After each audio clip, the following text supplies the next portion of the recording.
for a young African American male, this day means quite a bit, because it tells me that America can meet its promise, that there is liberty and justice for all here. Tonight, there is justice for the family of Ahmaud Arbery and their supporters. Today, a judge sentenced Travis and Greg McMichael to life in prison without the possibility of parole, plus 20 years. William Roddy Bryan was sentenced to life in prison with parole. The three men still face federal hate crime charges and will be back in court in 1 month. Our John Schierick updating us on what's next in the case.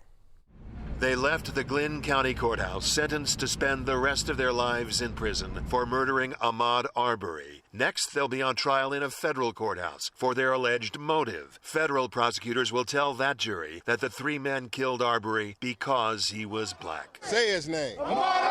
Some civil rights activists, including Malik Zulu Shabazz, say life in prison is not enough. They're hoping the upcoming federal hate crimes trial will result in tougher punishment. It's not over, because in this trial, the death penalty is at stake for these defendants. And we are all behind them receiving the death penalty and the death sentence for what they have done.